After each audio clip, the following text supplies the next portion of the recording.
بسم الله الرحمن الرحيم الحمد لله رب العالمين والصلاة والسلام على سيدنا ومولانا محمد وعلى آله وصحبه أجمعين ومن تبعهم بإحسان إلى يوم الدين.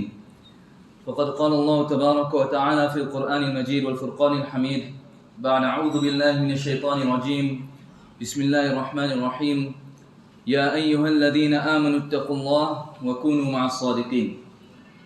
Respected ulama, fathers, elders and brothers, Assalamu alaikum wa rahmatullahi wa barakatuh. First and foremost, we have to thank Allah subhanahu wa ta'ala and express our appreciation to Allah subhanahu wa ta'ala for this great blessing of iman that Allah subhanahu wa ta'ala has given us. Now every one of us, we will agree that the greatest asset that we have, the greatest thing that we have, is the iman that Allah subhanahu wa ta'ala has placed in our hearts. Is the iman that Allah subhanahu wa ta'ala has given us. And if a person lives with this iman, and a person dies with this iman, then in reality this person is a successful person. That everything else in between, from the time that he's born till the time he passes away, everything else in between is just by the way. It's a way of living in this world. But what is important and successful for a believer is that he lives with this iman and he dies with this iman.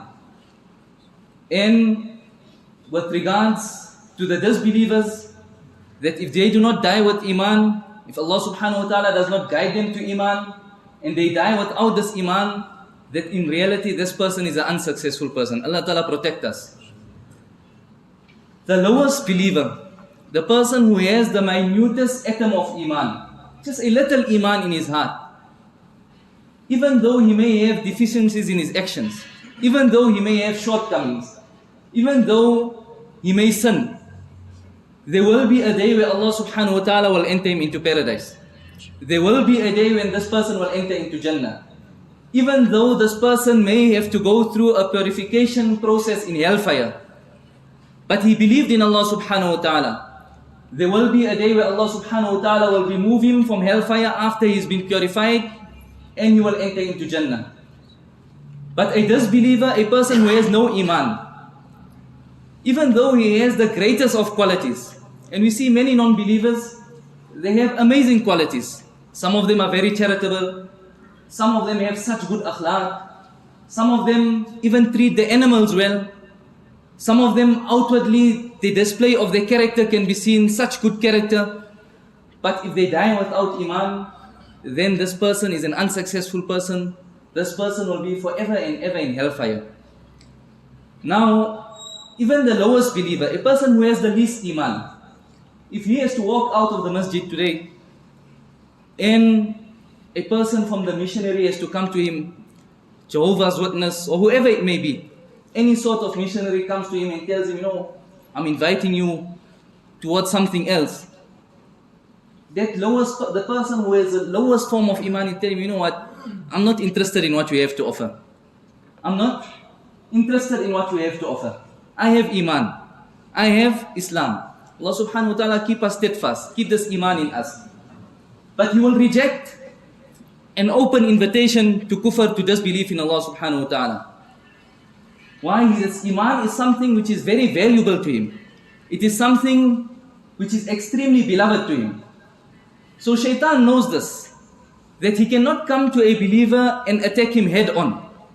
He cannot come to a believer and invite him openly towards disbelief. And shaitan has studied our deen. Shaitan has studied our deen and he knows our deen better than us. That is why shaitan was in the company of the angels, because of the qualities that he had of the worship of Allah subhanahu wa ta'ala. But then when he expressed his disobedience of Allah subhanahu wa ta'ala removed him from Jannah. But he knows our deen better than us. So he knows that he cannot attack a Muslim head on with regards to his iman. And he knows, he has studied our deen, and he knows that there are certain things, there are certain actions that he will try to get a mu'min involved in, so that he can rob a believer of his iman, and he can rob a believer of his a'mal and his good actions. Therefore we should be very careful of shaitan. We should be very careful of the onslaughts of shaitan. One is a person who does a sin, that we know that this person, he asks Allah subhanahu wa ta'ala for forgiveness, Allah subhanahu wa ta'ala will forgive him. But another person is that person who sins. And Allah subhanahu wa ta'ala, Rasulullah sallallahu alayhi wa sallam has told us that there are some sins that you get involved in, that Allah's curse comes upon the person.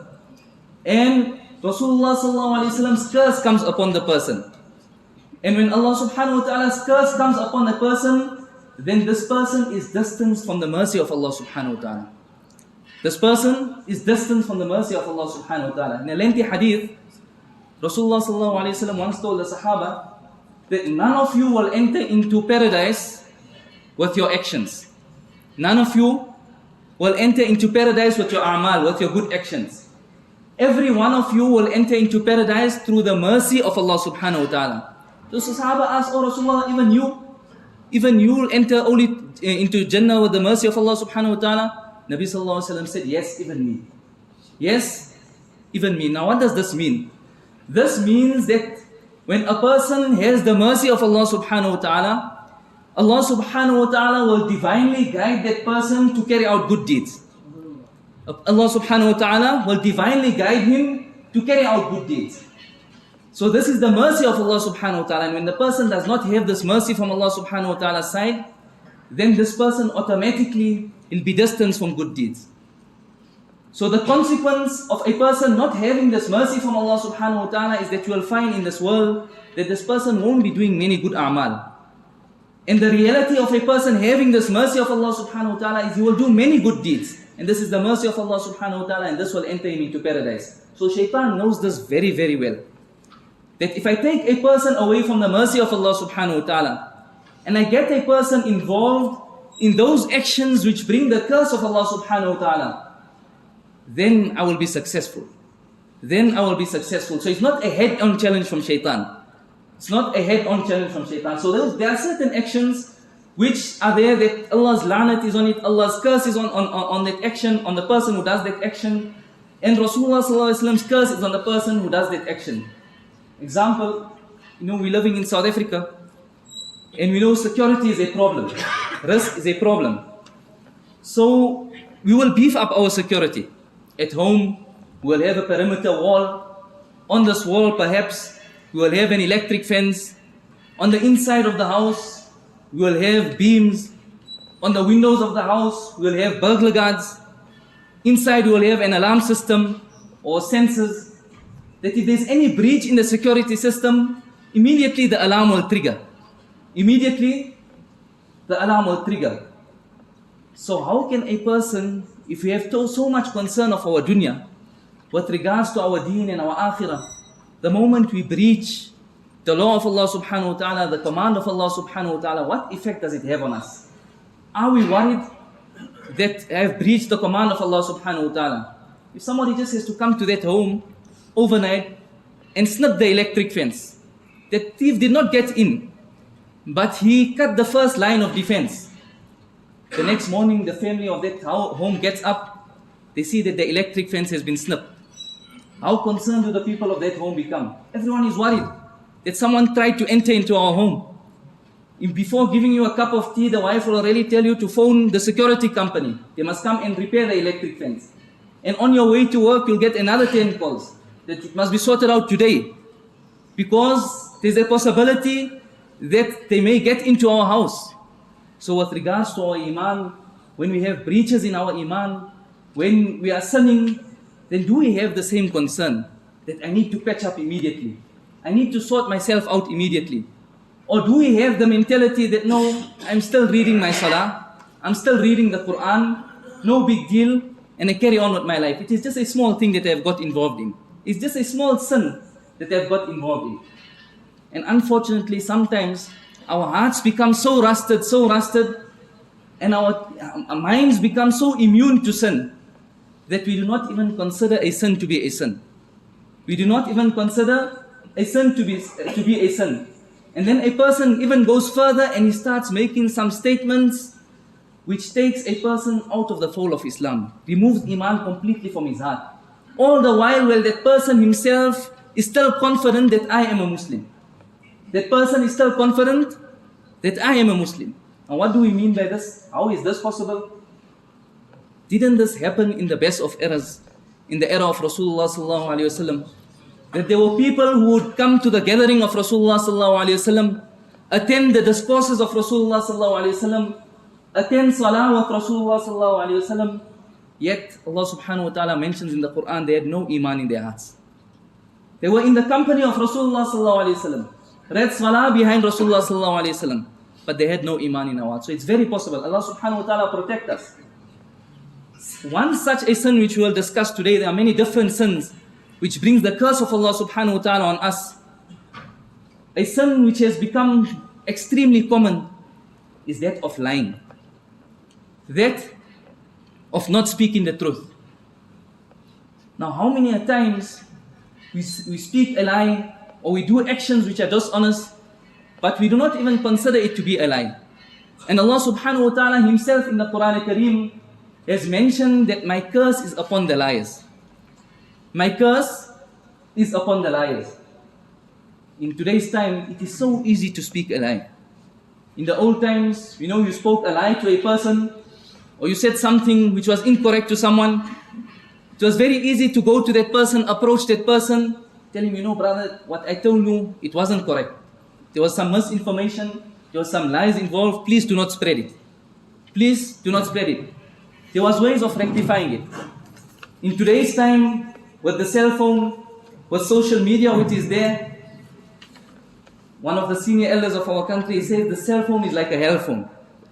There's so much fitna in it, it's taking us towards hellfire. Yes, it's a tool. There's many good uses of a cell phone. Like a person may be recording, he may be streaming, he may be listening to a bayan. It can be used either way. But there are so many fitnas in it. Now, how many times have we received a message on the cell phone concerning someone else, concerning the izzah, the honor of someone else? It just comes to us without verifying it. Immediately we pass it on. We put it onto this group, we put it onto the family group, and it's circulated throughout the dunya. Whereas that information was a lie, that information was dishonest. Now how are we going to rectify that? This information has already spread around the whole world, half the world. Is it going to be possible for us, just by passing that message on? We weren't the ones who wrote the message. Nabi sallallahu alayhi wa sallam said in a hadith that it is sufficient for a person to be called a liar that he just spreads everything that he hears. He just heard the information. He is not the one who made up the lie. He just heard it from someone else without verifying it. He just spread the information. He just goes on telling everyone about it because he wants to be the first one to inform the next person. So how common is this on the cell phone? That we just spread everything that comes our way without verifying the information. That is why there was an incident. There was one lady who got involved in backbiting. Some lies and said some backbiting. So she went to a pious person. And she said, I got involved in the sin. How do I come out of it? So this pious person told her that, go to that person who you backbited about, or you spoke a lie about. Go to that person, ask that person for forgiveness. Then take a gift for that person as well, so you make that person's heart happy. And then ask Allah subhanahu wa ta'ala to forgive you. Inshallah, the sin will be wiped out from your account. So the lady said, very good, I'll do that. She went, she did these actions. After 2 weeks, she came back to the pious person. She told the pious person that, I did this, what you told me to do. I gave that person a gift, I asked for maaf, the person made me maaf. But this information which I spread is still going around. This lie which I spread is still going around. And it's still going to that person who I went and I asked forgiveness from already. And this person thinks that I'm still spreading the story. This person thinks that I'm still spreading the story. So what do I do now? So the pious person said, take a chicken and slaughter the chicken. We're not getting into the ikhtilaf of chickens, whether halal or haram.